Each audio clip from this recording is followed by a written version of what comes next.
अस्सलाम वालेकुम। मैं हूं शानवाज़ बुखारी।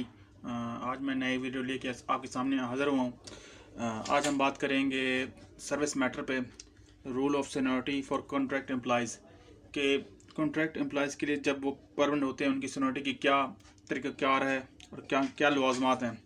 पहले तो ये जान लेते हैं कॉन्ट्रैक्ट होता क्या है। ये टेम्परेरी एम्प्लॉयमेंट होती है जो कि एड हॉक बेसिस पे भी रखी जा सकती है। और मज़े की बात इसमें यह है कि अगर तो कोई बंदा आप कॉन्ट्रैक्ट पे है और वो रेगुलर हो जाता है तो उसकी सर्विस काउंट हो जाएगी, लेकिन उसको सीनियरिटी में कोई जगह नहीं मिलेगी। आप इसको देख लेते हैं। अब दूसरे नंबर पे है जी contract employment. Contract employees does not fall civil servant categories. हाँ, ये एक बात ज़रूर है यहाँ बता चलूँ कि तमाम जो कॉन्ट्रैक्ट मुलाजमीन हैं उनको सिविल सर्वेंट की कैटेगरी में शामिल नहीं किया जाता।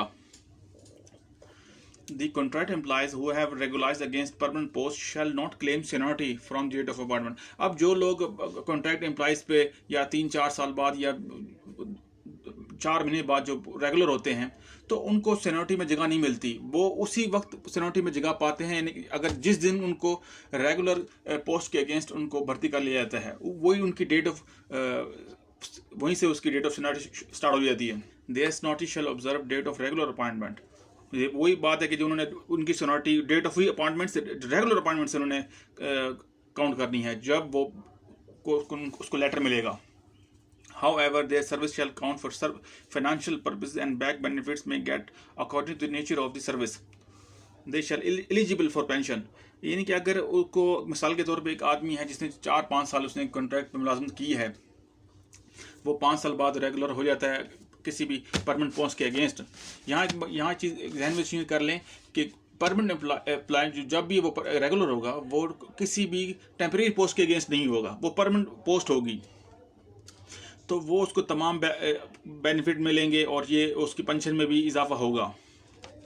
आप यहाँ पे देख लेते हैं कि एस्टेब्लिशमेंट ने क्या रूल्स डिफाइन किए हैं। A person who has working on contracts may regularize after completion of 180 days of service in a year। यानी कि अगर कोई मुलाजमत, ये एस्टेब्लिशमेंट के रूल्स हैं कि कोई आदमी जिसने विदाउट गैप के 189 दिन लगातार सर्विस की हो या इस पे ज़्यादा पीरियड गुजारा हो, वही एम्प्लॉयज़ रेगुलर के लिए एलिजिबल होते हैं, यानी कि वो अहल हैं सर्विस के रेगुलर होने के लिए। Their service shell without interruption. उनके सर्विस में 180 डेज या इससे अबव के दरमियान में कोई गैप नहीं होना चाहिए। यानी कि एक दिन के मिसाल के तौर पे कोई बंदा अपॉइंट होता है 2020 में, तो अगले 5 यानी कि उसकी सर्विस तकरीबन these rule shall have change according to the departmental policy. ये रूल चेंज भी हो सकते हैं डिपार्टमेंट पॉलिसी की हिसाब से या एस्टैब्लिशमेंट डिवीज़न जो भी रूल्स बनाती है इनके मुतालिक। अब आते हैं जी, इसको हम चैप्टर वाइज देख लेते हैं। Seniority of regular employees. The section 8 of civil servant act 1973 में define the seniority of civil servants. In this respect, the different cadre have different seniority list. The department is bound to maintain separate seniority of the employees in case of different cadre।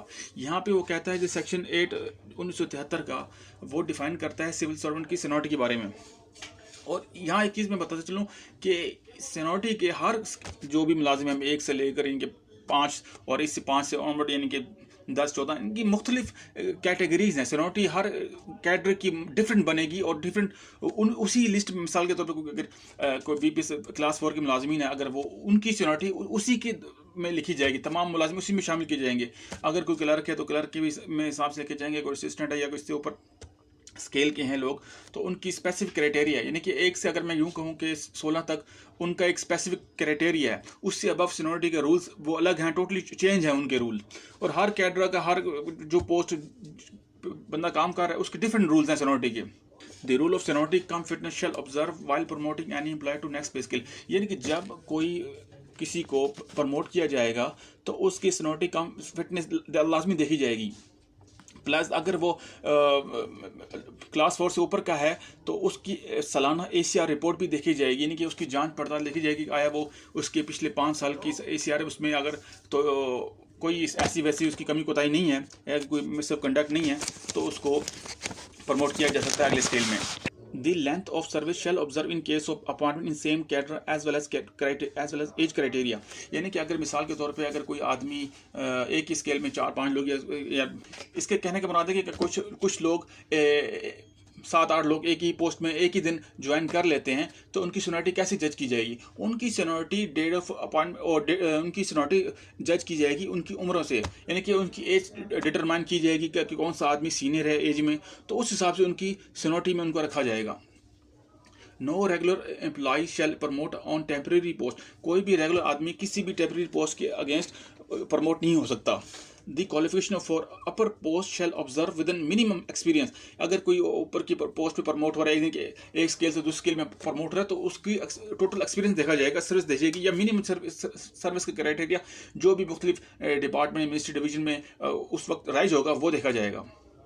यहाँ एक और चीज़ मैं पता चलूँ class 4 के मुलाजमीन के लिए कि वो ये है कि क्लास 4 के मुलाजमीन का एक different specific criteria established division ने मुख्तस किया हो, यानी कि हम उसको आम उर्फ़ी आम में टाइम स्केल कहते हैं। टाइम स्केल की वजह से हर जो नायब कासिद है वो हर अपनी सर्विस के 10 साल बाद एक अगले स्केल में प्रमोट हो जाता है, और उसकी यही सिलसिला उसके अगले, यानी कि अगर वो 20 साल कंप्लीट करता है उसको दूसरे तीसरे स्केल में उसको प्रमोट कर दिया जाएगा। इसी तरह यानी कि अपनी अगर किसी ने 30 साल सर्विस की तो वो अपने 3 ग्रेड ऊपर जाएगा, अपनी 3 ग्रेड हासिल करेगा और मज़ीद, तो इससे उसकी तनख्वाह में भी इजाफा होगा और उसकी सर्विस भी, पेंशन में भी इसका इजाफा हो जाएगा।